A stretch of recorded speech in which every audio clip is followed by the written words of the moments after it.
Kaichin, look up! Shion stammered while grabbing the nape of my neck. What am I, a cat? Stop it! Couldn't tell because it was so dark, but there were a lot more tools hanging from the ceiling as well. Oh my god. I could fall at any time and poke me in the eye or the butt or something. They all looked like they were made of iron bars, but then I figured it out. Oh. Cages. Oh. Those aren't tools. Can you qualify? I wouldn't call it. I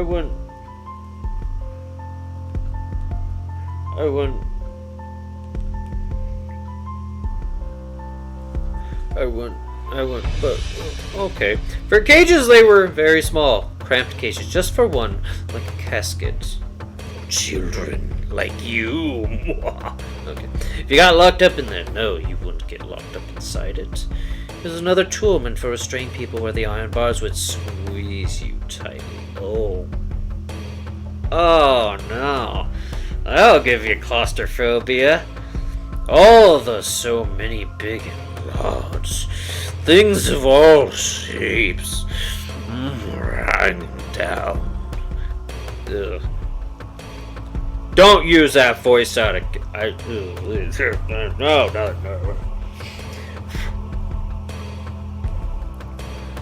Chikasan's mention of executing by grilling crosses my mind.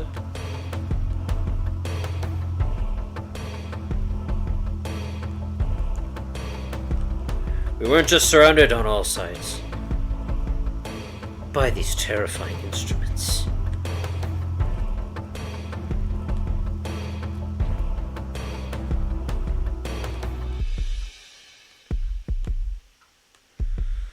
Sorry about that. Hold on, just text. These things we weren't just surrounded by these terrifying instruments. Things crowding the ceiling, or even hanging over our heads. There are many of these sort of bird cages among European torture devices. I'm surprised to see them in Japan as well. Kaichin, is there something in there? Person? Mummy? Didn't mean to stutter that, but good effect. Thank you, mouth, I guess. Oh, where? She desperately pointed to one of the many human-sized bird cages hanging from the ceiling, but I couldn't tell which one she meant. Being that dark, there wasn't any way you could tell if someone was there in the first place. I don't see anything. You sure you're not seeing things?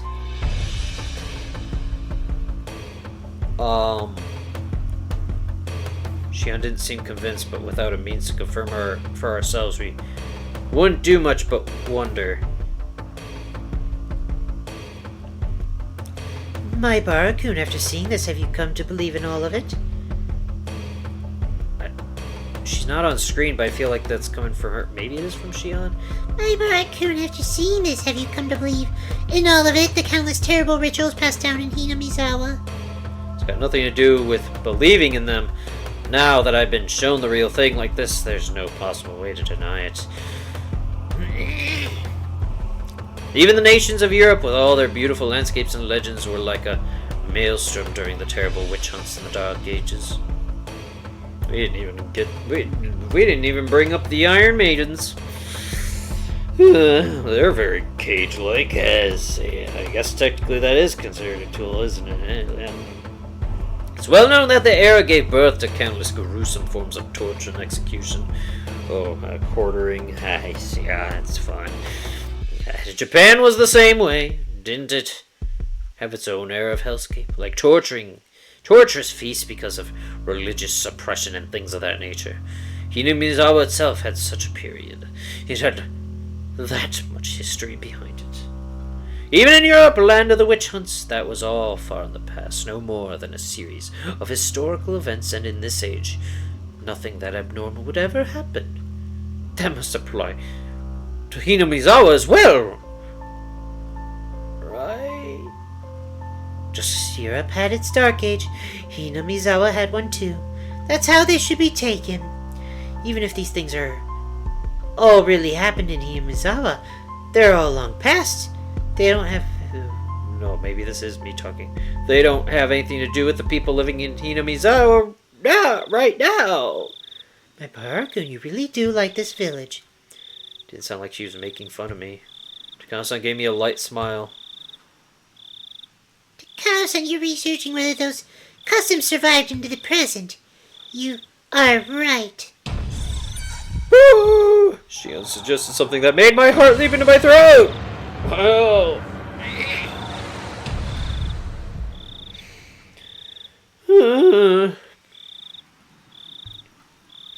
You tell me that all these horrible things are still going on even today. Well, those disappearances for the past 3 years. What I'm about to tell you is a secret, all right. I told you, Shion-chan, because you're an understanding person, but the other villagers don't want to hear it.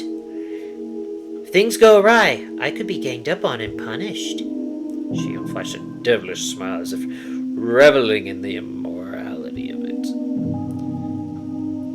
My Barakun, you keep it a secret too, okay? If this gets out, I could suffer... My Barakun, you keep it a secret too, okay? If this gets out, I could suffer Oyashiro-sama's curse or be made into a sacrifice. If it's the curse, then I wonder what kind of death it'll be this year. If it's the sacrifice, then I'll be thrown into the Onagafuki swamp while still alive. It is tonight, you know, the night of Oyashiro-sama's curse. Takano-san said, bringing her face right up close to ours, as if to say that if she had the choice, she'd rather suffer the curse. That was what she seemed to be implying. Takano-san took a fairly worn notebook out of her paper bag, then began to flip through its pages. There were all sorts of references and newspaper clippings attached to them, and it had all manners of things written inside. The letters were very small and bunched together, so I couldn't tell at a glance what it was about.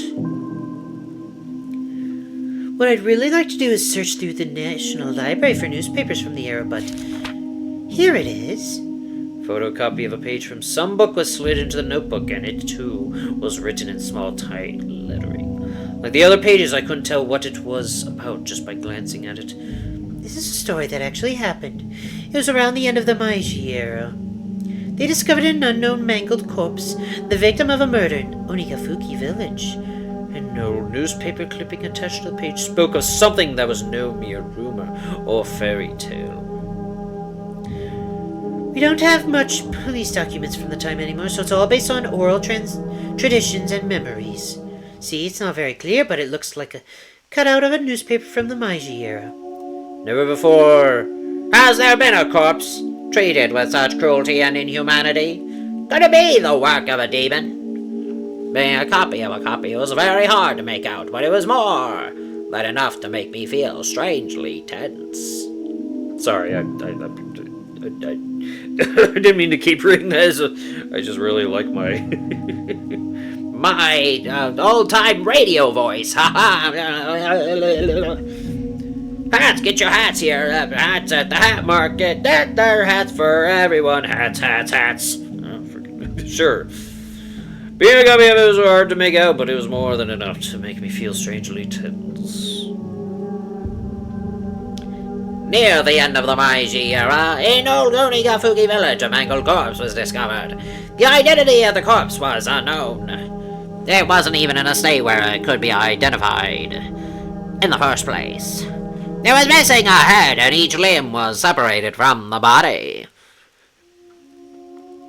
It's too bad I don't have a staticky kind of effect to add to it. Each limb was separated from the body. It had been peeled off. Excuse me. The entire body.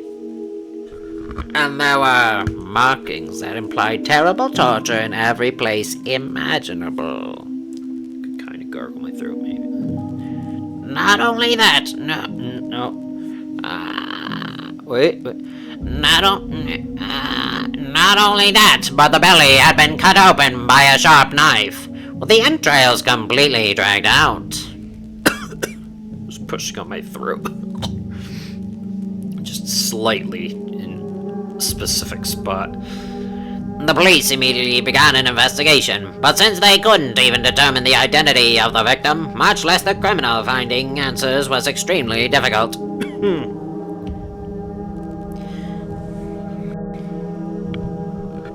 Do you understand what it must have been like? I couldn't imagine such a strange sight even if I tried. Just imagine her doing the exact same thing I was doing. She just changes her voice and is pushing on her throat. Dad, my parents are looking at her dumbfounded, like more terrified than what they were looking at the cages. Katie, hold me! I'm scared! I'm scared too. She's possessed by some sort of radio demon or something. Oh god. I couldn't imagine such a strange sight, even if I tried. This was the first time I was ever thankful for my lack of imagination. Victim was Skinned alive while still alive. Wait, I read alive twice. Okay. The victim was skinned while still alive.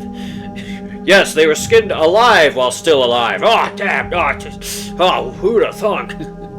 Underwent all kinds of torture and was killed brutally. The author here also thinks that even after death the remains were divided and dissected even further, the epitome of inhumanity. I'm of the opinion that the entire process was performed while the person was still alive, though. What do you think, my Barakun? She spoke in a way intended to make me imagine even more vicious things. As my brain was already far over a capacity, however, there was no way I could imagine anything more brutal. Then when I broke my gaze from Takano-san's, those strangely shaped weird tools were all around us. I wonder if you could faithfully reproduce the mutilated corpses discovered at the end of the Meiji era. With the tools found in this place. I want to deny it. I don't want to admit that something so terrible could have happened at all. Even so, they were so strange, so terrifying, these tools. And as if they had been through my attempt to escape from them, they did nothing but ridicule me silently. So that creepy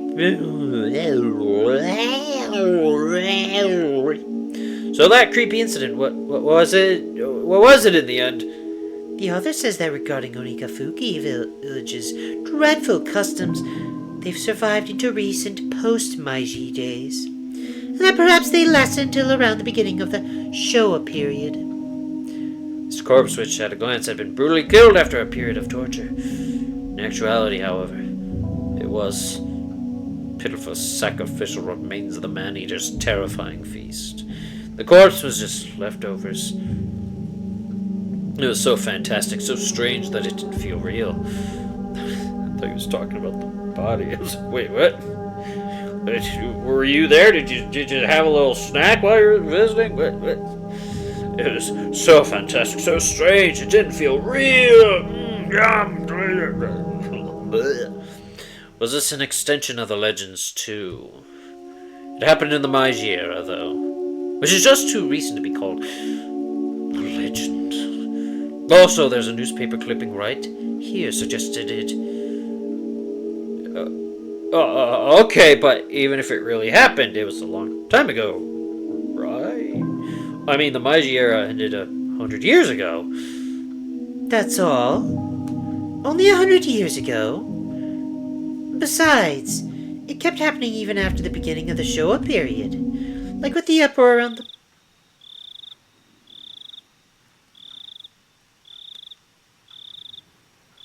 What? Music and the chirping, flip-flop, what now? Kept happening even after the beginning of the Showa period. Like with the uproar around the post-war canned flesh incident... Oh, I apologize. That story was taboo, wasn't it? Oh.